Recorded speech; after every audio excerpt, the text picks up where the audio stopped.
नमस्कार. आज आपल्याबरोबर आहेत महाराष्ट्राचे मुख्यमंत्री, शिवसेनेचे पक्षप्रमुख माननीय उद्धव ठाकरे साहेब. आज संपूर्ण देश, महाराष्ट्र, संपूर्ण विश्व एका भयंकर संकटातून झुंज देत मार्ग काढण्याचा प्रयत्न करतो. आपल्या देशाची स्थिती चिंताजनक आहे. महाराष्ट्रामध्ये सुद्धा करोनाचं संकट तर आहेच, पण मधल्या काळामध्ये एक निसर्ग वादळ आलं, ते संकट आलं आणि या सगळ्या संकटांना खंबीरपणे तोंड देत राज्याचं नेतृत्व मुख्यमंत्री उद्धव ठाकरे करतायत. अधूनमधून ते गेल्या 4 महिन्यामध्ये लॉकडाऊनच्या काळामध्ये फेसबुकच्या माध्यमातून मुख्यमंत्र्यांनी जनतेशी संवाद साधला. पण हा संवाद एकतर्फी होता. म्हणजे मुख्यमंत्री आपल्याला समजावून अनेक गोष्टी सांगत होते, आपलं मार्गदर्शन करत होते, आपलं बौद्धिक घेत होते आणि जनता ते सगळं ऐकत होती. ती माननीय मुख्यमंत्र्यांच्या मन की बात होती, दिल की बात होती. पण ह्या निमित्तानं या राज्यातल्या जनतेच्या मनात सुद्धा अनेक प्रश्न आहेत. काही राजकीय असतील, काही सामाजिक असतील, काही आरोग्यविषयक असतील. या सगळ्या प्रश्नांवर बोलण्यासाठी आज मुख्यमंत्री आपल्याबरोबर आहेत. मी मुख्यमंत्र्यांचं स्वागत करतो. नमस्कार उद्धवजी, आपलं स्वागत. नमस्कार आणि जय महाराष्ट्र. आपण कसे आहात? तुमच्या समोर आहे. आपण समोर आहात, पण खूप दिवसांनी म्हणा किंवा खूप महिन्यांनी म्हणा आपल्याला आपला चेहरा जनतेनं स्वच्छ पाहिला. म्हणजे आपल्या चेहऱ्याला मास्क नाही. माझा चेहरा स्वच्छच आहे. हा. आणि फेसबुक लाईव्ह मध्ये सुद्धा माझा फेस हा स्वच्छच आहे. फेस टू फेस आपण जनतेसमोर आलात. पण आपण आज खूप प्रसन्न दिसताय. सामनाची मुलाखत आहे ना ही? सामनाची मुलाखत. प्रसन्न दिसताय. आपल्या चेहऱ्यावरती कोणताही तणाव नाही, रिलीफ ज्याला आपण म्हणतो ते दिसतंय. फक्त थोडे डोक्यावरचे केस गेलेले दिसत आहेत मला. हा 6 महिन्यातला परिणाम आहे का? एक तर पहिली गोष्ट अशी की मगाशी आपण सांगितलं की फेसबुकच्या माध्यमातून मी जनतेशी संवाद साधला म्हणा किंवा त्यांचं बौद्धिक घेतलं म्हणा किंवा काही म्हणा. त्याला काही म्हटलं तरी मी जनतेशी नातं तुटू दिलं नाही. जनतेशी माझा संबंध दुरावू दिला नाही. आणि त्यांच्यासोबत मी म्हणजे महाराष्ट्र सरकार हे खंबीरपणे खांद्याला खांदा लावून प्रत्येक संकटात प्रत्येक पावली तुमच्या सोबत आहे हे मी सांगण्याचा प्रयत्न केला. आणि मला नक्कीच एका गोष्टीचा आनंद आहे की जनता माझ्यावरती म्हणजे सरकारवरती विश्वास ठेवते आहे, सरकारचं ऐकते आहे, सहकार्य करते आहे. आणि त्याच्यामुळे तुम्ही जे आता म्हणालात की माझ्या चेहऱ्यावरती ताण तणाव नाही, जनता सोबत असल्यानंतर कोणत्याही ताण तणावाची चिंता करण्याचं कारण नाहीये. एकदा का जनता आहे, जनतेचा विश्वास आहे, तो विश्वास हा माझ्यासाठी खूप मोठं बळ देणार आहे. आणि तो विश्वास जोपर्यंत माझ्यासोबत आहे, हे बळ जोपर्यंत माझ्यासोबत आहे, तोपर्यंत मला ताण तणावाची पर्वा करण्याची आवश्यकता तेच म्हणतो की इतकं मोठं संकट असताना जगातले अनेक नेते तणावाखाली दिसत आहेत. रोज जनतेला एकच केस जे काय कमी झालेत असं वाटतं आपल्याला. एक तर बऱ्याच दिवसांतर कालच मी केस कापलेत. तोपर्यंत गेले 3-4 महिने स्वतःचे केस थोडेफार म्हणजे अनेकांनी हे राष्ट्रीय कार्य आपापल्या घरामध्ये अनेक वर्ष केलं. म्हणजे आत्मनिर्भरतेचा जो प्रधानमंत्र्यांचा संदेश आहे. नाही, मी असं नाही म्हणत, आत्मनिर्भर एवढंच. बरं, बरेच दिवस आपण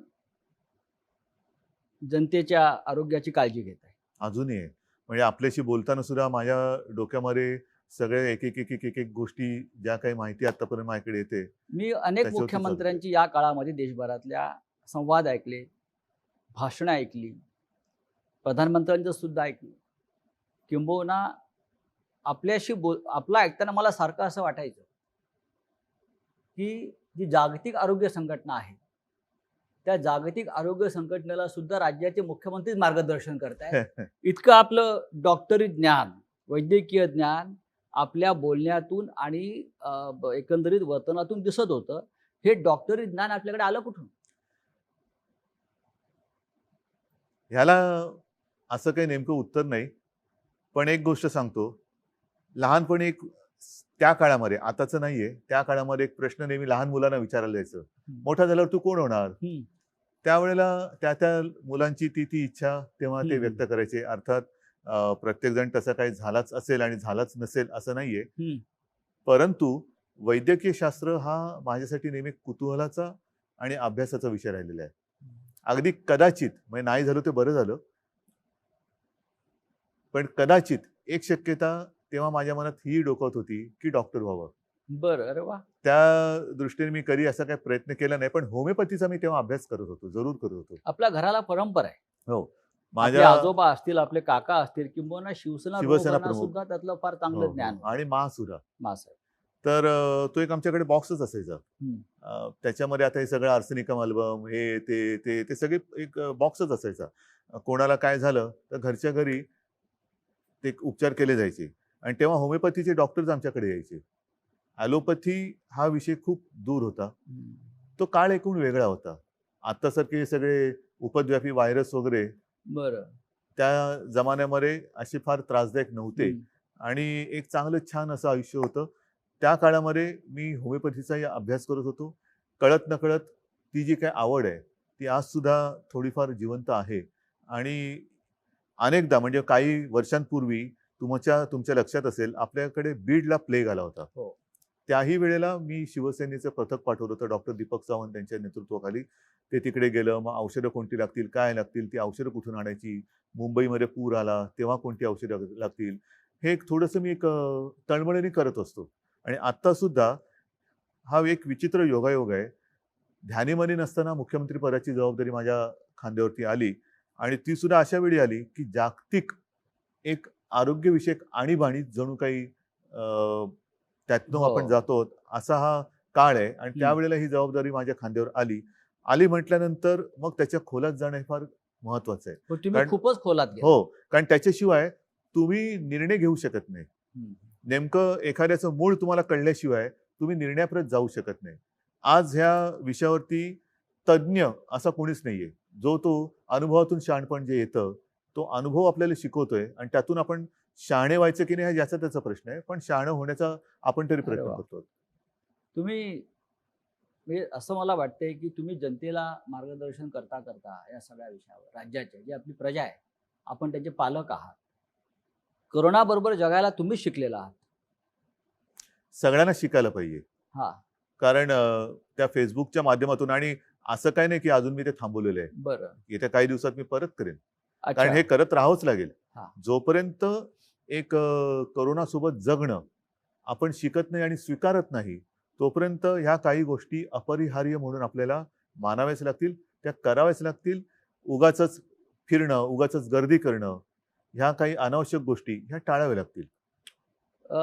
ठाकरे सरकार, आपण ठाकरे सरकारच म्हटलं पाहिजे, कारण असं जो नेतृत्व करतो त्याच्या नावाने सरकार ओळखलं जातं. पण ठीक आहे, मी नेतृत्व म्हणून हा एक भाग झाला. परंतु एक तर हे महाविकास आघाडी म्हणून 3 पक्षांचं सरकार सोबत समर्थक आपले जे अपक्ष आहेत त्यांचं सरकार आहे. आणि त्याहीपेक्षा महत्वाचं, ज्यांनी हा प्रयत्न स्वीकारला, ज्यांनी ह्या प्रयत्नाचं स्वागत केलं, त्या मायबाप जनतेचं सरकार आहे. त्या सरकारला 6 महिने झाले. 6 महिने गेले फुकट. 6 महिने होऊन गेले. खरं म्हणजे एखाद्या सरकारला किंवा एखाद्या मुख्यमंत्री पदाला 1 महिना झाला तरी उत्सव साजरा करतात. सध्या उत्सवाला बंदी आहे. आणि राज्यात व देशामध्ये अशी अनेक उदाहरणं आहेत की ज्यांना 2-4 महिनेही पंतप्रधानपदी किंवा मुख्यमंत्रीपदी राहता आलं नाही. आपण 6 महिन्याचा आपला पूर्ण झाला आणि अत्यंत व्यवस्थित तो पूर्ण झाला. हा 6 महिन्याच्या काळाकडे तुम्ही कसं पाहता? हा काळ कसा गेला? फार विचित्र पद्धतीने गेला. आपण जे म्हणालात ही गोष्ट खरी आहे की 1 महिना झाला, 100 दिवस झाले, 6 महिने झाले. हे सरकारचे वाढदिवस मोठ्या धूमधडाक्यात आतापर्यंत साजरे केले गेले. आता मला असं वाटतं विरोधी पक्षनेते पदाचे दिवस हे धूमधडाक्यात साजरे केले जातात. अच्छा, असं दिसतं हे कोण. पण हे जे काही 6 महिने गेले, हे 6 महिने विविध आव्हानं घेऊन आले होते. आणि आव्हानं अजूनही संपलेली नाहीयेत. राजकीय आव्हान ठीक आहे, ते तर मी तुम्हाला सांगितलं, जोपर्यंत जनतेचं बळ माझ्यासोबत आहे, जनतेचा आशीर्वाद माझ्यासोबत आहे तोपर्यंत मी ह्या आव्हानाची पर्वा करत नाही. पण सुरुवातीच्या काळामध्ये जसं हे संकट ज्याचं कोणी अजूनही त्याचा आकार उकार किंबहुना नेमके पण काही ओळखू शकलेलं नाही असंही संकट आलं. एक गोष्ट लक्षात घ्या, आपत्ती ही काही नवीन नाहीये. आपत्त्या ह्या येत असतात, पण त्या आपत्त्या किंवा आपत्ती कशी असते, एक भीषण पूर येतो, भीषण भूकंप होतो, फार भयानक असते ती परिस्थिती. त्याच्यामध्ये एक सुनामी येते, एका क्षणात होत्याचं नव्हतं करून जातं. कदाचित असंही होतं की काही संकट जसं हे कोरोनाचं संकट आहे, हे जर आपण खबरदारी घेतलं नाही तर झपाट्याने लोक आजारी पडतात आणि मृत्युमुखी पडतात. पण ही जी संकटं असतात, वादळ असतं, जसं निसर्ग वादळाचा उल्लेख तुम्ही केला, भूकंप असतो, हे एका क्षणात निमिषार्धात ज्याला म्हणतो ते होत्याचं नव्हतं करून टाकतात. आणि त्याच्यानंतर आपल्याला फार जिकरीने जी लोक त्याच्यामध्ये अडकली असतील त्यांना सोडवण्याचं काम करावं लागतं, त्यांचं पुनर्वसनाचं काम करावं लागतं. परंतु त्यावेळेला कसं असतं की एकदा ते होऊन गेल्यानंतर आपण तिकडे आपल्याला कळते की कुठे कुठे काय काय बिघडलेलं आहे किंवा काय. जसं आता निसर्ग चक्रीवादळ, सुदैवाने त्याच्यामध्ये आपल्याला सुरुवातीपासून जरा काळजी घेतली म्हणून प्राणहानी ही कमीत कमी आपण ठेवू शकलो. तेवढी सुद्धा होता कामा नव्हती, पण ती कमीत कमी आपण ठेवू शकलो, मर्यादित ठेवू शकलो. आता तिकडे विजेचे खांब उन्मळून पडले, झाडं वृक्ष बागा त्याचं नुकसान झालं, घरांचं नुकसान झालं, शेतीचं नुकसान झालं. ह्याची नुकसान भरपाई आता आपण करत चाललेलो आहोत. नुकसान नाही पण भरपाईमध्ये एकच सेकंद, हे जे संकट आहे करोना, हे अजूनही संपत नाहीये. म्हणजे मी फेसबुक लाईव्ह मध्ये एकदा म्हटलं होतं, सरणार कधी रण. हे रण कधी सरणार हेच कळत नाही अजूनही. कारण तुम्ही याला रण मानताय. रणच आहे, रणकंदन आहे मोठं जागतिक. जसं मी मागेच म्हटलं होतं की वर्ल्ड वॉर आहे, तिसरं वॉर महायुद्ध, अगेन्स्ट व्हायरस. हे 2 महायुद्ध झाली. हे फार भयानक आहे, ज्यांनी हे खरं विश्वयुद्ध आहे, कारण त्यांनी पूर्ण जग व्यापून टाकलेलं आहे. आज सुद्धा अनेक देशांमध्ये ज्यांनी लॉकडाऊन उठवला घाई गर्दीने किंवा सगळं काही संपलं असं समजून लॉकडाऊन उठवला, ते परत लॉकडाऊन करतायत. काही ठिकाणी तर त्यांनी ऑस्ट्रेलियामध्ये वगैरे तुम्ही ऐकलं की एका विभागामध्ये त्यांनी सैन्याला पाचारण केलं. महाराष्ट्रामध्ये अशी वेळ आली होती का की तुम्हाला वाटलं की सैन्याला पाचारण करावं? महाराष्ट्रात सैन्य बोलवण्याची कधीच वेळ आलेली नव्हती. मध्ये ज्या काही बातम्या आल्या होत्या त्यावेळेला मी असं म्हटलं होतं, जी आपण मुंबईमध्ये फील्ड हॉस्पिटल्स केलेत, फील्ड हॉस्पिटल. कारण संकट म्हणजे ही साथ म्हटल्यानंतर साथ असते, एका झपाट्यामध्ये ती किती जणांना कवेत घेईल हे आपण सांगू शकत नाही. त्यावेळेला तुम्ही बघाल मुंबईमध्ये बेड्सची कमतरता होती, ॲम्ब्युलन्सेस नव्हत्या, औषधोपचार नव्हते, व्हेंटिलेटर्स, ऑक्सिजन जे कॉन्सन्ट्रेटर म्हणतो ते. ह्या सगळ्याची कमी का होती? कारण आपल्याकडे जी काही आतापर्यंतची हॉस्पिटल्स आहेत तेवढीच हॉस्पिटल्स होती. आणि हे जेव्हा माझ्या लक्षात आलं, किंबहुना ज्या वेळेला मला विधानसभेचं कामकाज चालू होतं तेव्हा अधिवेशन, तेव्हा पहिल्यांदा आपल्याकडे मार्चमध्ये महाराष्ट्रात पहिले रुग्ण सापडले. ती तीव्रता हळूहळू वाढत आपल्याला अधिवेशन सुद्धा 1 आठवडा कमी करावं लागलं. आणि तेव्हा जेव्हा पहिल्यांदा ब्रीफिंग झालं की ही अशी अशी परिस्थिती आहे, तेव्हाच मी सांगितलं होतं की आपल्याला युद्ध पातळीवरती फील्ड हॉस्पिटल्स उभी करावी लागतील. आणि त्यावेळेला जर गरज लागली तर मिलिटरीच्या तंत्रज्ञानाचा उपयोग करून घ्या. कसे ते पटकन तिकडे करतात. एक गोष्ट आणखीन तुम्हाला सांगतो की याही बाबतीत आपल्याला लष्कराची मदत लागली नाही. आपण इथल्या इथे मला त्या गोष्टीचा एक अभिमान आहे की आपल्या ही प्रशासनाची टीम ही त्यांना जे आपण काही सांगू ते तत्परतेने काम करतायत. आणि म्हणूनच चीननी 15 दिवसात इन्फेक्शन हॉस्पिटल उभं केलं, आपणही 15 ते 20 दिवसात हे हॉस्पिटल उभं केलं आणि आणखीन या सुविधा वाढवतोय. या काळामध्ये आपण मगाशी प्रशासनाचा उल्लेख केला, ते उत्तम काम करते. या काळामध्ये 6 महिन्यामध्ये आपण मंत्रालयामध्ये कमीत कमी केलात असा आपल्यावरती एक सतत आरोप होतो आहे. ठीक आहे ना, मंत्रालय आता बंद आहे. मंत्रालयामध्ये कमीत कमी जाणं, एकूणच मी आता त्या विषयावरती बोलतो की आता तंत्रज्ञान एवढं प्रगत झालेलं आहे, त्या तंत्रज्ञानाचा जर का तुम्ही उपयोग करू शकणार नसाल तर तुमच्यासारखे दुर्भागी तुम्हीच. आता तंत्रज्ञानाचा माध्यमातून, जसं आता आपली मुलाखत संपल्यानंतर मी अगदी घरी जाऊनच मुद्दामून सांगतो, घरी जाऊन माझ्या मुंबईतल्या महापालिका जे काही आपले आयुक्त आहेत, नुसते महापालिका एकटे नाही, सहआयुक्त उपआयुक्त ह्यांची मी एक बैठक घेणार आहे. हे रोजचं चाललंय. काल तर मी मराठवाड्यातल्या सर्व आमदारांची एक विदर्भाच्या काल माझ्या शिवसेनेच्या जिल्हा प्रमुखांची एक बैठक झाली, व्हिडिओ कॉन्फरन्स. परवा तिन्ही पक्षाच्या विदर्भाच्या आमदारांची एक व्हिडिओ कॉन्फरन्स झाली. म्हणजे मी घरात बसून सगळीकडे जाऊ शकतोय. एका वेळेला मी पूर्ण राज्य कव्हर करतोय आणि निर्णय घेतोय. करोनाशी लढण्यासाठी सरकारने योजना तर भरपूर केल्या. एक गोष्ट आणखी लक्षात हा. घ्या, फिरणं आवश्यक आहे मी नाही म्हणत नाहीये, पण जेव्हा तुम्ही फिरता तेव्हा एकाच ठिकाणी जाता. हो. पण ज्या वेळेला तुम्ही व्हिडिओ कॉन्फरन्सचा उपयोग करता तेव्हा तुम्ही सर्व ठिकाणी जाता. प्रवासाचा वेळ वाचतो. प्रवासाचा वेळ वाचतो. त्यानंतर यंत्रणा जी मग आता मी म्हणतो लावली विमानाने जाते. कशाला जाता, बैलगाडीतून का नाही जात? हम्म. बैलगाडीतून जा, पायी चालत जा. तंत्रज्ञानाचा उपयोग जर करणार नसाल तर मग त्या तंत्रज्ञानाचा शोध लावता ह्या कशाला? तंत्रज्ञानामध्ये तुम्ही अधिकाऱ्यांशी संवाद साधू शकता, पण जनतेशी संवाद कमी होतो असा साधारण एक आक्षेप आहे. आता सध्या तर आपली परिस्थिती लॉकडाऊनचीच आहे. होय. सभा समारंभानं तर बंदीच आहे. हो. जनतेला त्याच्यासाठी बोलवणं म्हणजे आपला नियम आपणच तोडणे. बरोबर आहे. आपला नियम. आणि परत हम्म. आपण आता जसं आपण सुरक्षित अंतरावरती बसलेलो आहेत, मी मुख्यमंत्री आहे, माझ्या आजूबाजूला कोण येणार नाही, पण माझ्या समोर माझी जनता बसली, तिचं काय? तिचं काय? ती जर का दाटीवाटीने बसली तर मी संवाद साधला, पण त्याच्यानंतर माझे जनता जे आहेत ते आजारी पडले तर त्या संवादाचा उपयोग पण काय? तुम्ही नियमाचं पालन करताय. नियमाचं पालन जर मी नाही केलं तर जनता का करेल? नियमाचं पालन जर मी नाही केलं मग ते सांगतील ना, लोका सांगे ब्रह्मज्ञान स्वतः कोरडे पाषाण. हे जे करोनाचे युद्ध आपण म्हणताय हे विश्वयुद्ध आहे. प्रधानमंत्री जे आपले मोदी जे आहेत त्यांनी सुरुवातीला सांगितलं होतं की हे महाभारताचं युद्ध आहे. महाभारताचं युद्ध हे 14 दिवस चाललं आणि करोनाचं युद्ध आपण 21 दिवसात संपवू. नाही, पण कठीण हे होतं. युद्ध 21 दिवसात संपलं नाही, किंबहुना ते वाढत चालले. जोपर्यंत आपण करोनासोबत नीट जगणं स्वीकारत नाही, आता स्वीकारतात लोक. त्याच्यामध्ये महत्वाचा मुद्दा जसं तोंडावर मास्क, आता आपण अंतर ठेवून बसलो, नाही तर मी लोक परत याच्यावरती टीका करतील की नियमाचं पालन करताय हो. तुम्ही म्हणताय, पण आता तुमच्या तोंडावरती मास्क नाही. आपल्या आजूबाजूला कोणी नाहीये, हे मुद्दा म्हणून मी उल्लेख करतोय. आपल्यात सुद्धा अंतर आहे 6 फुटाचं. आणि मोठी मोकळी ही आहे. जागा आहे, अन्यथा आपण बंद खोलीमध्ये हो. नेहमी मुलाखत घेतो. तर म्हणून मी सांगतो की जोपर्यंत तुम्ही सार्वजनिक ठिकाणी गर्दी करत नाहीत, तोंडावरती मास्क लावून फिरताय, त्याच्यानंतर तोंडाला हात लावत नाही, हात सतत धुताय, हे जे आहे हे एकमेकाला हे करोनासोबत जगणं. बरं. म्हणजे जर माझ्या बाजूला कोणी असेल आणि तो अनादराने माझी पण चूक होणार, पण तेव्हा तुम्ही मला सांगायला पाहिजे की जरा प्लीज असं करू नका. हम्म. हे जे आहे ना, हे मी म्हणतोय करोनासोबत जगणं. या काळामध्ये आपण या युद्धाशी लढण्यासाठी जेव्हा युद्ध होतं तेव्हा आपण रणगाड्या आणतो, क्षेपणास्त्र आणतो, बंदुकांचे दारू आणतो, सैन्य भरती करतो. ही युद्धाची आयुधं आहेत. आणि आपण जेव्हा युद्ध केलं, महाराष्ट्रात सुरू केलं, तेव्हा आपण मोठ्या प्रमाणामध्ये ICU, व्हेंटिलेटर्स, बेड, औषधं हा साठा केला. हे आरोग्यविषयक युद्ध आहे. पण इतक्या मोठ्या प्रमाणामध्ये इन्फ्रास्ट्रक्चर उभं करून सुद्धा लोकांच्या सातत्याने तक्रारी कमी आता झाल्या नाही नाही. येते.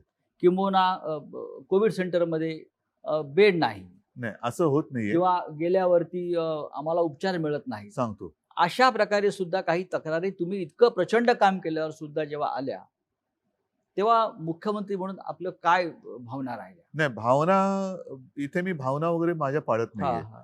मला काम करायचंय आणि जनतेला वाचवायचंय. जी तुम्ही गोष्ट म्हणताय ही सुरुवातीला मुंबईत होती, जे मी तुम्हाला सांगितलं. प्रामाणिकपणाने आपण कबूल केलं पाहिजे की ह्या व्हायरसचा प्रादुर्भाव, साथीचा प्रसार आणि आपल्याकडच्या सुविधा ह्याचा जी उपलब्ध होती हे विषम प्रमाण होतं. आता मुंबईत आपण अजूनही वाढवतो आहोत, परंतु आता हा व्हायरस ग्रामीण भागात पसरायला लागलेला आहे, इतर शहरात पसरतोय. त्या शहरांमध्ये आणि त्या ग्रामीण भागामध्ये जिथे या सुविधा अजूनही उपलब्ध आपण करू शकलेल्या नाहीत किंवा ज्या सुविधा आता बनतायत, तोपर्यंत तिथे ही तक्रार थोडीफार राहणार. आणि त्याच्यासाठी सर्व जिल्हाधिकाऱ्यांना माझ्या सूचना आहेत की जिथे जिथे तुम्हाला आवश्यकता असेल तिथे तिथे तात्काळ या सुविधा निर्माण करा. पण मुंबईत ज्या वेळेला आपण या सुविधा केल्या तेव्हा पावसाळा नव्हता, म्हणून आपण मोकळ्या मैदानात त्या सुविधा बिना कोणत्या अडचणीच्या आपण तयार करू शकलो. BKC मध्ये सगळ्यात मोठे इस्पितळ आपण उभं हो, केलं. गोरेगावचं नेस्को गोरेगावचं. त्याच्याहून मोठं आहे. त्याच्यानंतर वरळीला डोम आहे, आता रेसकोर्सला करतोय, मुलुंड चेक नाका आहे, दहिसर आहे. या सगळीकडे आपण का करू शकलो? कारण तिकडे आपण त्या काळाचा फायदा घेतला. कारण मुंबईमध्ये आपल्या आधी सुरुवात झाली होती या साथीची. आता काय होते, आता गावामध्ये किंवा इतर शहरांमध्ये पाऊस आता लागलेला आहे, त्याच्यामुळे अशी मैदानं तुम्हाला मिळणार नाहीत. बरं, या मैदानात सुद्धा नुसते आपण तंबू नाही टाकले, तिथे सुद्धा टॉयलेटची सोय ही परमनंट, म्हणजे त्याच्यासाठी सुद्धा सिवेज लाईन वगैरे टाकून घेतली, पाण्याची लाईन टाकली, म्हणजे कुठेही नंतर त्रास होता कामा नये ह्याची खबरदारी घेऊन या सुविधा तयार केल्या. आता गावागावात किंबहुना इतर शहरांमध्ये आपल्याला जे मोठे हॉल असतील किंवा काही ठिकाणी गोडाऊन्स असतील जे कव्हर्ड आहेत ऑलरेडी, अशा ठिकाणी आपल्याला ह्या कराव्या लागतात. किंवा ते जर का नसेल तर काही रिकाम्या बिल्डिंग आहेत का, आजही काही ठिकाणी आपण शाळा, कॉलेजेस किंबहुना हॉस्टेल्स हे क्वारंटाईनसाठी घेतलेले आहेत, कारण तात्काळ आपल्याकडे दुसरं काहीच नव्हतं. हे इतकं करून सुद्धा देशामध्ये रुग्ण वाढतातच आहेत. 10 लाखाच्या वर रुग्ण देशामध्ये गेले, त्याच्यापेक्षा जास्त आकडा हा असावा. महाराष्ट्राचा आकडा हा 3 लाखावर गेला. 3 लाख एकूण, एकूण. म्हणजे पहिला रुग्ण जो आता बरा होऊन घरी गेलेला आहे त्याला सुद्धा त्याच्यात पकडलं जाते. आणि हे मुंबई खरं 1 चूक आहे. लाखावर गेले. हो, पण आता म्हणजे जे बरे होऊन गेले तो त्याच्यामधले फिगर दिल्या जात नाही. नाही, तो धरता कामा नये ना. तुम्ही तुमच्या महाराष्ट्राला किंवा देशाला पंतप्रधान किती असं विचारता का? मग नेहरूंपासून पंतप्रधान धरणार का? महाराष्ट्रामध्ये सुद्धा यशवंतरावांपासून मुख्यमंत्री धरणार का? असे सगळे मुख्यमंत्री किंवा सगळे पंतप्रधान एकत्रित धरत नाहीत. आत्ता किती पंतप्रधान? 1. आत्ता किती मुख्यमंत्री? 1. आतापर्यंत कोण कोण होऊन गेले? हे होऊन गेलेले. म्हणजे आता आकडा कमी होतो. कमीच आहे. हा, असं नाही मी म्हणत, काही ठिकाणी वाढतोय. एक आणखीन महत्वाचा मुद्दा घ्या लक्षात, की ही साथ आहे, आकडा वाढतोय, तो थोडा वाढणार, पण याच्यामध्ये आपल्याला लवकरात लवकर तो रुग्ण ओळखून किंबहुना रुग्णाला जर का तशी लक्षणं आढळली तर त्यांनी लवकर पुढे आलं पाहिजे.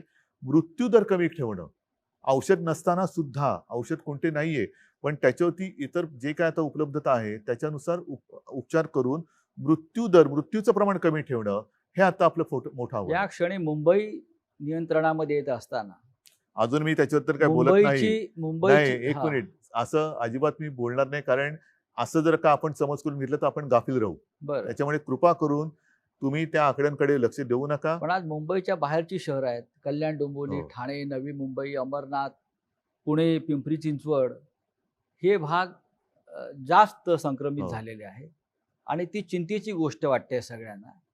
कारण एकतर हे दाटीवाटीच्या जागा आहेत, नोकरी धंद्याच्या जागा आहेत, औद्योगिक वसाहती आहेत आणि हाच पुणे, पिंपरी चिंचवडला परत लॉकडाऊन करावा लागला. ठाणे, कल्याण, डोंबिवलीला परत लॉकडाऊन करावं लागलं. नवी मुंबईमध्ये सुद्धा संकट वाढत आहे. चंद्रपूर सारख्या ठिकाणी सुद्धा रुग्ण वाढत आहेत. नागपूरला चित्र वाईट दिसलं. ही वेळ परत परत लॉकडाऊन करण्याची का आली? सांगतो, ही केवळ आपल्यावरती चालेल नाहीये. हे जी सुरुवातीला मी म्हटलं, हे जागतिक कटू सत्य आहे. जागतिक कटू सत्य आहे. आपल्याकडे नेमकेपणाने बोलणार किंवा तसं सल्ला देणारं जगामध्ये कोणी नाहीये. एका बाजूला लॉकडाऊन केला पाहिजे का, तर त्याला विरोध करणारे अनेक शहाणे आहेत. लॉकडाऊनने काय सदलं? लॉकडाऊन म्हणजे उपचार आहे का? लॉकडाऊनने आर्थिक संकट येते, लॉकडाऊनने अर्थव्यवस्था. ठीक आहे बाबा, तुम्हाला मग आम्ही उडून देतो. मग इकडे लोक जर का दुर्दैवाने त्यांना काही मृत्युमुखी पडले तर तुम्ही घेणार का जबाबदारी? जे आज जे सरकारच्या दारी येऊन बसले, दार उघड म्हणून टाहो फोडतायत. दारं उघडायला हरकत नाहीयेत, पण दारं उघडल्यानंतर तुम्ही जबाबदारी घेणार आहात का? अर्थव्यवस्था ही, म्हणून आपण काय करतोय, माझं मत असं आहे की आता लॉकडाऊन शब्द न वापरता, मी असं कधीच म्हणणार नाही की लॉकडाऊन मी उठवतोय, नाही, अजिबात नाही. पण मी हळूहळू एक एक गोष्टी उघड करत चाललोय आणि प्रयत्न माझा असा आहे की एकदा उघडलेली गोष्ट परत बंद होता कामा नये. त्याच्यामुळे नुसता आरोग्याचा विचार करूनही चालणार नाही, नुसता अर्थव्यवस्थेचं पण चालणार नाहीये. जे केवळ आणि केवळ अर्थव्यवस्थेची चिंता करतायत त्यांनी आरोग्याची चिंता थोडीफार तरी केली पाहिजे. आणि जे केवळ आणि केवळ आरोग्याची चिंता करतात ते आजच्या घडीला ते सत्य असलं तरी थोडीफार आर्थिक चिंता पण केली पाहिजे. आणि ह्याचं तारतम्य ठेवून, ही तारेवरची कसरत आहे. करोना बरोबर जगायला शिकायचं म्हणजे तारेवरची कसरत करायला शिकलं पाहिजे. आणि दुसरा महत्वाचा मुद्दा, मुंबईच्या आसपासच्या परिसरात जो काही थोडा प्रादुर्भाव वाढतोय, या व्हायरसचा एक वागणुकीचा तुम्ही जर का हे बघितला आलेख, तर हा व्हायरस गुणाकार करत जातो. आणि जिथे पहिली सुरुवात होते तिथे सुरुवातीला तो पीकवरती जातो, शिखरावर जातो आणि मग तो फ्लॅट होऊन मग कमी येतो. जिथे उशिरा होतं तिकडे तो उशिरावर पीकवर जातो. ह्या परिसरामध्ये जिथे उशिरा सुरू झालेला आहे तिथे तो पीकवरती उशिरा चाललेला आहे. त्याच्यामुळे हा परिसर आणि ही शहरं ही कालांतराने बाहेर पडतील. तुम्हाला करोनावर डॉक्टरेट मिळाली पाहिजे, रिसर्च. तेवढा अभ्यास नाही केला तर मी मुख्यमंत्री म्हणून काय देशातल्या मुख्यमंत्र्यांमध्ये करोनावरती इतका खोलवर अभ्यास करणारा आपण एकमेव मला मुख्यमंत्री मी दिसतो. नुसता मी फिरत नाही, घरी बसतो म्हणून अभ्यास होतो. पण अभ्यास न करता फिरणं आणि न फिरता अभ्यास करणं, तुम्हाला काय पाहिजे तुम्ही ठरवा. विरोधी पक्षनेते फार फिरायला लागले मी नाही बोलत काही. आणि आपले विरोधी पक्षनेते देवेंद्र फडणवीस हे काल दिल्लीत होते 2 दिवसापूर्वी तिथली करोनाची परिस्थिती बघत होती आणि परिस्थिती. त्यांचं असं म्हणणं आहे पण दिल्लीत तिथल्या जाऊन. परिस्थितीबद्दल काय बोलले नाहीत ते. अच्छा, नाही म्हणजे मी काय तिथे जाऊन दिल्लीत जाऊन विरोधी पक्षनेते महाराष्ट्राच्या भयावह परिस्थितीविषयी बोललेले आहेत. ह्याचं कारण का की त्यांनी त्यांचा जो फंड आहे तो महाराष्ट्राचा फंड दिल्लीत दिला म्हणून सगळ्या गोष्टी ती दिल्लीत जाऊन करतात. हे तुमचं म्हणणं जरी मी खरं मानलं किंवा राज्य खरं मानत असेल त्याच्यावरती खूप टीका सुद्धा झाली, पण राज्यातल्या परिस्थितीचे भयावह परिस्थितीचे अपडेट्स त्यांनी प्रधानमंत्र्यांना भेटून देणं कितपत योग्य आहे? खरं म्हणजे ही चर्चा मुख्यमंत्र्यांनी करायला हवी. मी अशा कोण काय म्हणते याच्याकडे लक्ष देत नाही. मी पुन्हा पुन्हा सांगतोय, मी माझ्या कामाशी प्रामाणिक आहे. माझ्यावरती माझ्या जनतेचा विश्वास आहे. तोपर्यंत हे तर ठीक आहे, हे बोलतील आणि कदाचित त्यांची पोटदुखी अशी असेल की कुठेही न जाता कुठेही न फिरता ज्या एका संस्थेने, ती संस्था कोणती मी अजून बघितलेली नाहीये, देशातल्या सर्वोत्तम मुख्यमंत्र्यांमध्ये महाराष्ट्राच्या मुख्यमंत्र्यांची होय. निवड केली. ही सुद्धा पोटदुखी असू शकेल, कारण करोनाची लक्षणं वेगवेगळी आहेत. अच्छा, पोटदुखी एक लक्षण आहे. नाही, वेगवेगळी आहेत. आता तर म्हणतात सर्दी तुमच्या खोकला ताप हे आहे. सर्दी खोकला ताप, चव जाणे, म्हणजे चव वास गेलेली आहे. जाणे, अंगावरती रॅश येणे, काही जणांची बोटं काळी निळी पडतात. त्याच्यामध्ये आता नवीन लक्षण ही पोटदुखी आहे. पोटदुखी तर असूच शकते. अच्छा, मग हे पोटदुखीतून आले म्हणजे नाही, आता थोडंसं मी गांभीर्याने सांगतोय बरं. की म्हणजे खरंच सांगतोय, ही मस्करी नाहीये. आपल्यामध्ये एखादा अनपेक्षित काहीतरी बदल झालाय किंवा अनपेक्षित आपल्याला आपल्याबद्दल काही लक्षात आले तर तेही कोरोनाचं लक्षण असू शकतं, असा एक अभ्यास आहे. अरे वा.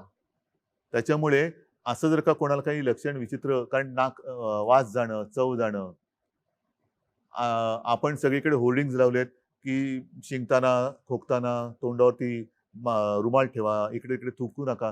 प्रत्यक्षात सर्दी खोकल्याची साथ तशी मोठ्या प्रमाणात नाही आली. ताप येणं आहे, काही जणांची चव जाते, वास जातो, किंबहुना बोटं हिरवी निळी किंवा काळी निळी पडतात.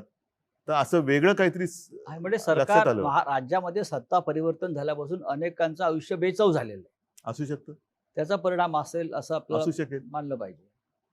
पण विरोधी पक्षाच्या नेत्यांनी, विरोधी पक्ष ही संसदीय लोकशाहीतली एक महत्वाची संस्था आहे फार जबाबदार संस्था आहे. आणि या महाराष्ट्रामध्ये मी असं म्हणेन की लोकशाहीच्या सुदैवानं विरोधी पक्ष फार मजबूत स्थितीमध्ये असताना त्या विरोधी पक्ष नेत्याने राज्याच्या प्रश्नावर मुख्यमंत्र्यांशी चर्चा केली पाहिजे असे संकेत आहेत. ते संकेत पाळले जात नाहीत असं आपल्याला वाटत नाही का? मी 1-1.5 महिन्यापूर्वी साधारणतः सर्व पक्षांच्या नेत्यांची एक बैठक घेतली होती. बरं. येत्या काही दिवसात ती मी परत घेणार आहे. परंतु त्यावेळेला मी त्यांना मोकळेपणाने सांगितलं होतं की आपणही मोकळेपणाने आपली जी काही निरीक्षणं असतील, काही सुधारणा असेल, राजकारण तर ते आपल्या 5वीलाच पुजलेले आहे. सर्वदा राजकारण एके राजकारण, पण हा जनतेच्या जीवाशी खेळ होतोय. जर एखादी गोष्ट आपण म्हणता, मी मान्य करेन की कुठेही अजूनही कोविड सेंटरमध्ये थोडीशी दुरावस्था असेल, असू शकेल. मी असं नाही म्हणणार की असं नाहीच आहे, पण असेल तर ती मी सुधारवली पाहिजे. कारण शेवटी ती सुविधा मी जनतेसाठी केलेली आहे आणि त्याच्यात जर का कुठे काही उणीव असेल तर ती दूर केली गेलीच पाहिजे. आता सुद्धा आपल्याकडे काही औषधं गेल्या काही महिन्यामध्ये एक त्याच्यावरती शोध लागतोय आणि ती वापरली जात आहेत. आणि मी मुद्दामून सांगतो, WHO असेल किंवा आणखीन काही असेल, आपल्याला दूरचित्रवाणी किंवा वृत्तपत्रातनं कळतं की ब्रेक थ्रू, त्याच्यामध्ये एक ते स्टिरॉइडचं नाव आलं, डेक्सोना, ज्याला आपल्याकडे डेक्सोना म्हणून म्हणतो. मी टास्क फोर्सला विचारलं, ते म्हणाले साहेब हे औषध स्टिरॉइड आपण गेले 2 महिने ऑलरेडी वापरतो. बरं. आता ते सुद्धा कधी द्यायचं, किती द्यायचं, हे प्रमाण हे डॉक्टरांनी ठरवायचं असतं. आणि म्हणून प्रत्येक रुग्णाला हे औषध मिळालंच पाहिजे हा आग्रह आपण नाही धरता कामा, ते डॉक्टरवरती सोपवलं पाहिजे. म्हणजे सध्याच्या काळामध्ये महाराष्ट्र असेल, देश असेल किंवा विश्व असेल, जो उल्लेख केला जातो की पांढऱ्या कपड्यातले देवदूत डॉक्टर्स किंवा नर्सेस, वॉर्ड बॉयज हे खऱ्या अर्थाने या देशात आणि विश्वामध्ये काम करत आहेत आणि ते सुद्धा त्यांचं सुद्धा मोठ्या प्रमाणामध्ये बलिदान. देवावरती आणि देवदूतावरती विश्वास नसेल तर दोघेही काम नाही करू शकणार. होय. कर्नाटकचं जे बाजूला राज्य आहे तिकडल्या मंत्र्यांनी सांगितलं आहे, तिकडे जी काय परिस्थिती गंभीर झालेली आहे करोनाची, की आता आम्ही सगळं देवावर सोडून मोकळं होतोय. हे कितपत योग्य आहे? हे मी तुम्हाला म्हटलं ना, आता हा सुद्धा माझ्या फेसबुक लाईव्ह मधला मुद्दा होता. हो, सगळी प्रार्थना स्थळ बंद आहेत, बंद आहेत. मंदिरं बंद आहेत, सगळे बंद आहेत. मग देव आहे कुठे? देव कुठे गेला? तर तो देव आपल्यात आहे. हो. आपण एकमेकाला सावरणं, आपल्या डॉक्टरांच्या रूपातनं तो आपल्याला मदत करतोय. त्याच्यानंतर जसं मी म्हटलं की एक जनजागृती, एकमेकाला सावरणं, हा सुद्धा फार त्याचंच एक हे आहे. असं पूर्वी आम्ही शाळेमध्ये असताना पिक्चर बघायचो. त्याच्यामध्ये देवा दिखायचं, त्या हातात अशी किरणं निघतात आणि तो चमत्कार होतो. कोणतरी मृत्युमुखी पडलेला पुन्हा जिवंत होतो, आजारी पडलेला पुन्हा बरा होतो. तर ते शेवटी देवाचा आशीर्वाद म्हणजे ते औषधाच्या रूपाने त्याला मिळणं, वेळेवरती रुग्णसेवा मिळणं, या सगळ्या गोष्टी ही तीच गोष्ट आहे. मला असं रुग्णसेवा. वाटतं शरद पवार काल ह्या विषयावरच बोललेले आहेत का? काय? शरद पवार असं बोलले आहेत की अयोध्येतलं जे राम मंदिर उभं राहत आहे त्याच्यापेक्षा करोनाची चिंता जास्त आहे. मंदिराच्या माध्यमातून करोना बरा होणार नाही. करोनासाठी आपल्याला अशा प्रकारे आपण म्हणताय बरोबर डॉक्टर आहे ना. डॉक्टर्स पाहिजेत. आज डॉक्टरांची आणखीन एक गोष्ट काय आहे की आपण ज्या सुविधा निर्माण करतो आहोत, हो त्या सुविधा काही रुग्ण बऱ्या नाही करणार आहेत. हा त्या सुविधांच्या बरोबरीने डॉक्टर्स पाहिजेत. आपण मी आधीच म्हटलं होतं ना की जम्बो फॅसिलिटी, जम्बो म्हणजे मी काय बेडचं दुकान नाही काढलेलं, फर्निचरचं दुकान नाही काढलं, प्रदर्शन नाही भरवलं. त्याच्यावरती जेव्हा रुग्ण येईल तेव्हा त्या रुग्णाच्या आणि बेडच्या बाजूला डॉक्टर आणि ती सिस्टर पाहिजे आणि हातात औषधं पाहिजेत.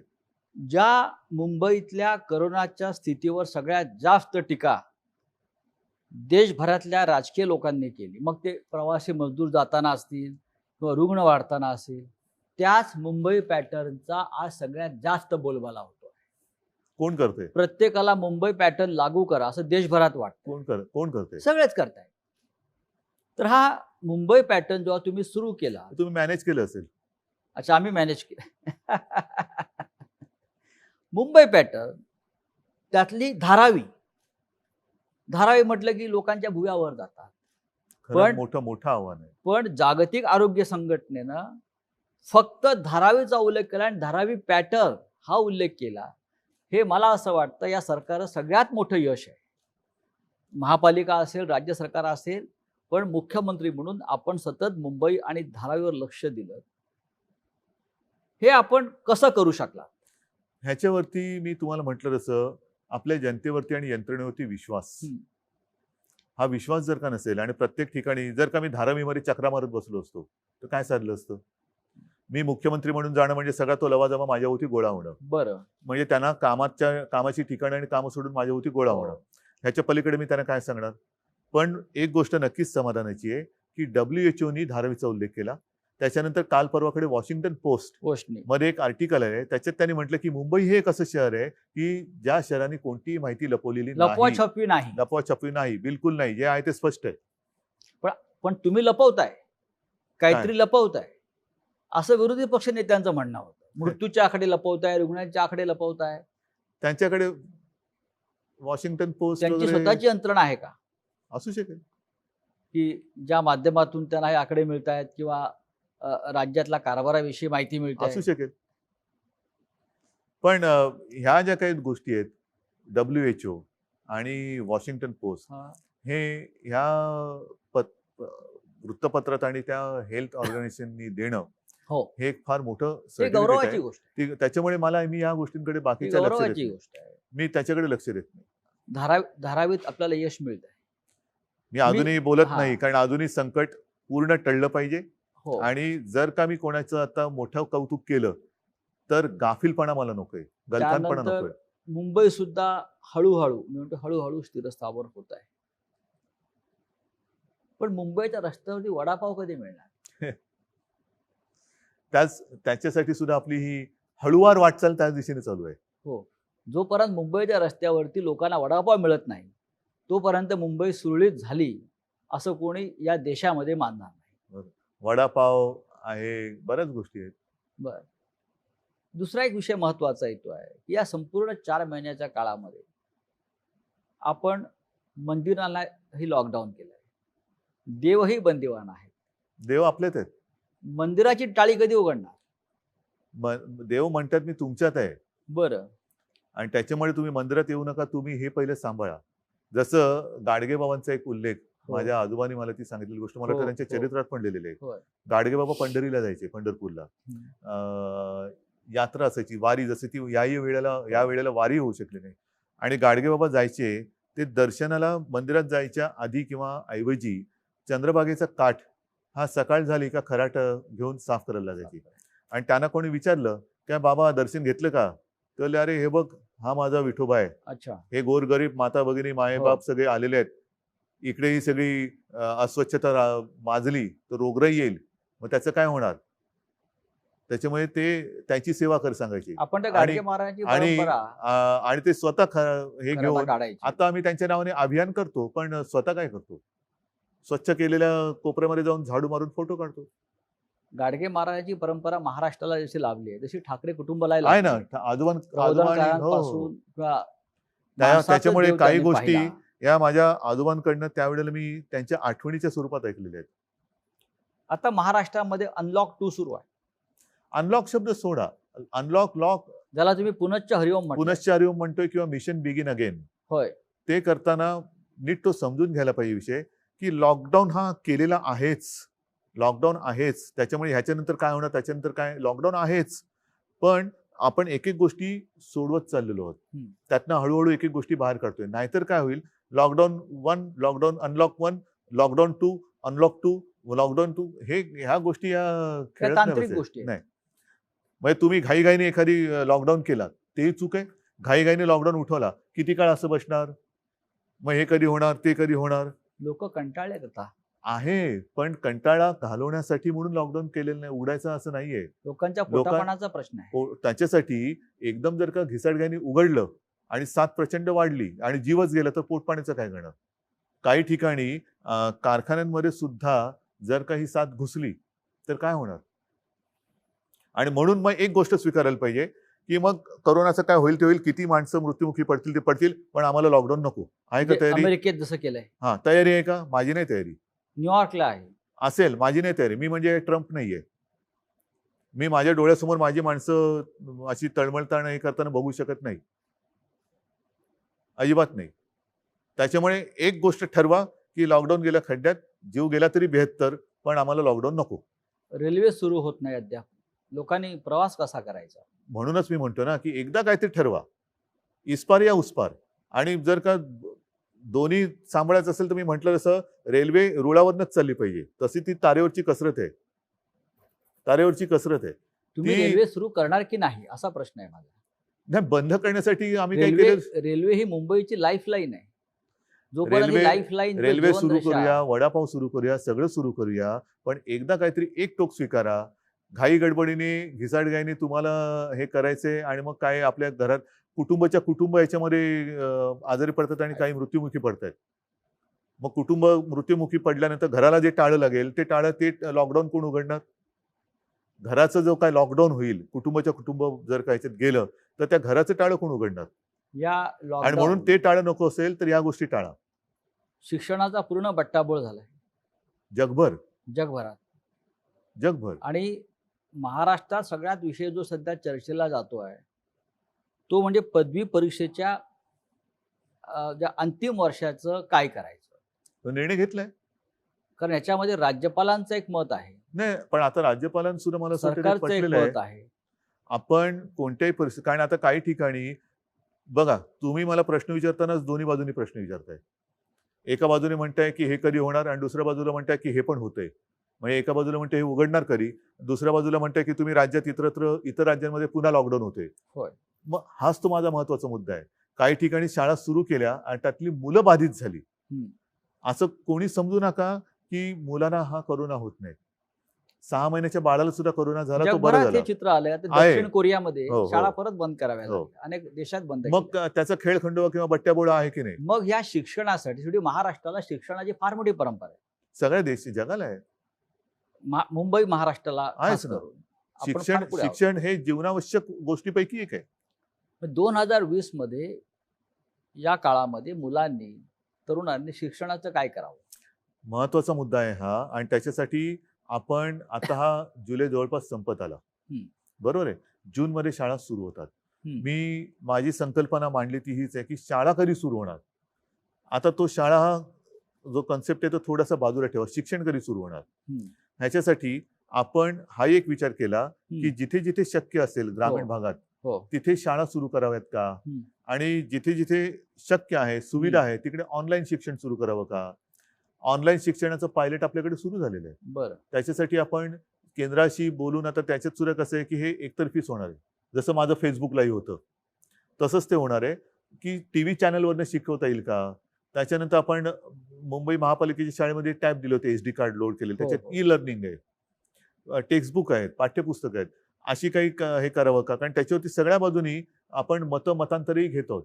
पण जसं आता तुम्ही म्हणताय की लॉकडाऊन करावा, काही म्हणतात करावा, काही म्हणतात करू नये, तसं प्रत्येक बाबतीत आपल्याला 2 मत, 3 मत, 4 मत हा जो काही एक घोळ होतोय मतांतराचा, त्याच्यामुळे आपला प्रॉब्लेम होते. कारण सरकार म्हणून आम्ही करणार, शेवटी जर का एखादी गोष्ट मला पटली तर मी टीकेची पर्वा कधीच करत नाही. मुख्यमंत्री नव्हतो तेव्हाही केली नाही आणि आताही करणार नाही. जी गोष्ट मला पटले आणि मला असं वाटतं की याच्यात जनतेचं हित आहे तिकडे मी टीकेची पर्वा करत नाही. राज्यपालांची एक भूमिका आहे. त्यानंतर युनिव्हर्सिटी ग्रँड कमिशन, विद्यापीठ अनुदान जी संस्था आहे त्यांची भूमिका परीक्षा पण आपल्याकडे सुद्धा कुलगुरूंची एक भूमिका आहे. आपल्याकडे परीक्षा होऊ नये यातून मार्ग काढण्यासाठी मार्ग काढलाय आपण. परीक्षा होऊ नये असं कोणाचंच मत नाही. माझंही मत आहे परीक्षा व्हावी. पण हे मी काय म्हटलेलं नीट लक्षात घ्या. आपण अंतिम वर्षाच्या मुलांना जी काही आतापर्यंत सेमिस्टर झालेले त्याचं ॲग्रिगेट करून मार्क देऊन त्यांच्या आयुष्यातला एक अडथळा दूर करावा, त्यांना पास करावं. त्यांच्या शेवटी एक सरासरी हा एक प्रकार असतो म्हणून त्याला सरासरी म्हणतात. सरासरी मार्क देऊन त्यांना रिझल्ट द्यावा. ज्यांना कोणाला वाटतं की मी ह्याच्याहून चांगली कामगिरी बजावू शकतो त्यांना आपल्याला जेव्हा शक्य होईल. आता हे आपण मे महिन्यात बोलत होतो, जून महिना गेला, जुलै गेला, केव्हा शक्य होईल. आता तरी आपल्या समोर तसं काही दिसत नाही, कारण आता ग्रामीण भागात सुद्धा तो पसरतोय कोरोना. जेव्हा शक्य होईल तेव्हा आपण परीक्षा जाहीर करू, परीक्षा घेऊ. ज्यांना असं वाटते की आम्ही परीक्षेला बसू शकतो आणि आम्हाला बसायचंय, परीक्षेला बसा. आणि तेव्हा मात्र तुम्हाला एकच काहीतरी ऍक्सेप्ट करावं लागेल, एक तर ऍग्रिगेट केलेल्या मार्क्सचा एक रिझल्ट घ्या किंवा परीक्षेचा. नोटबंदी हे मोठं संकट होतं. त्यात हजारो लाखो लोक बेरोजगार झाले आणि त्याचे परिणाम देश आजही भोगतोय. विशेषतः याचा सगळ्यात जास्त फटका औद्योगिक राज्य असल्यामुळे महाराष्ट्राला बसला, त्याच्यावरती जास्त कोण बोलत नाहीये. आता पुन्हा कोरोनाचाच फटका औद्योगिक दृष्ट्या म्हणाल तर आपल्याच राज्याला बसतोय. आपल्या राज्यामध्ये पण एक संकट हे शेवटी संकटात सुद्धा प्रकार आहेत, मानवी आणि अमानवी. मानवी असो किंवा अमानवी असो, ते कोणालाच मानवत नाहीत. त्याच्यामुळे संकट हे संकट असतं.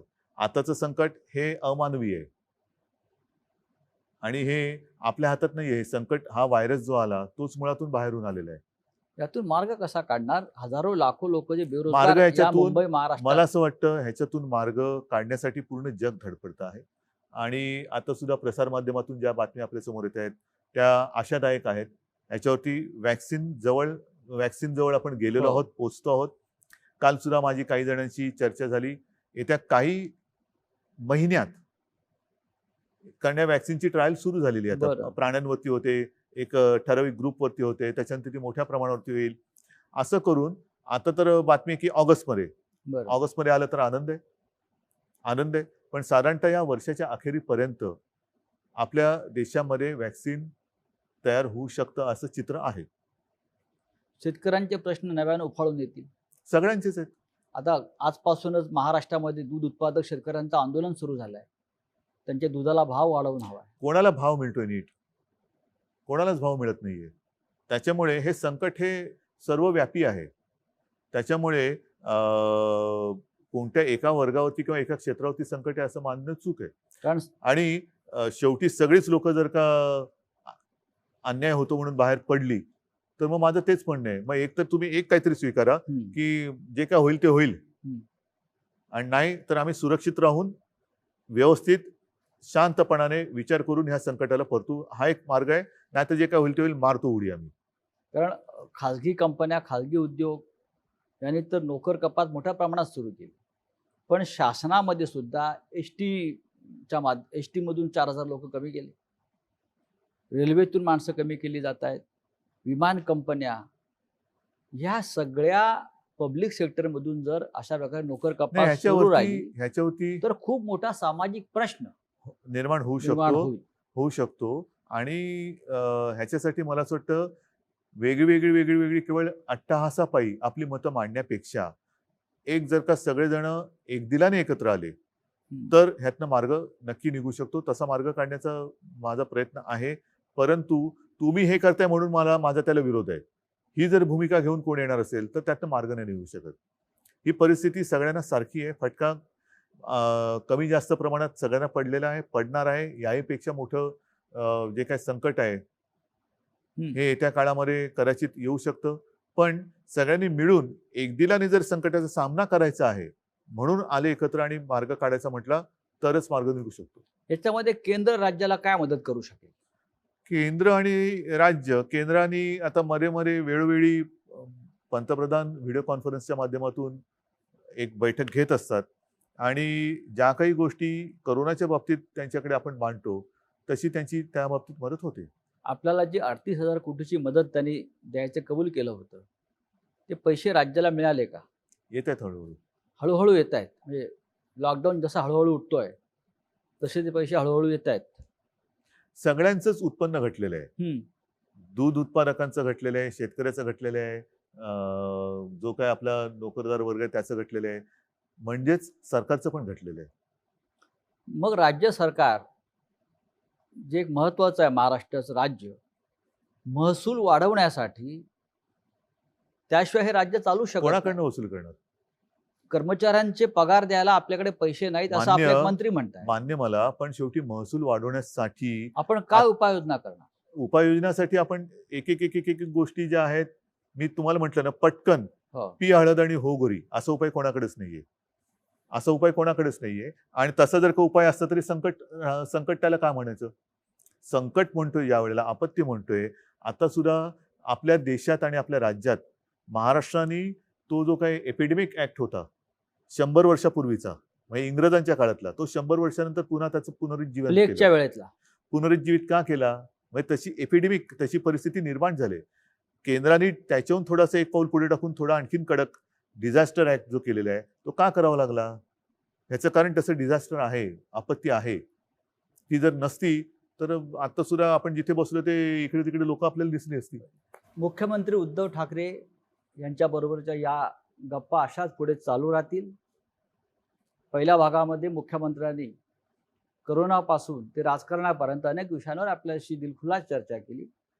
ही चर्चा पुढल्या भागात अशीच आपण चालू ठेवू. तोपर्यंत आपण थोडी विश्रांती घेऊ.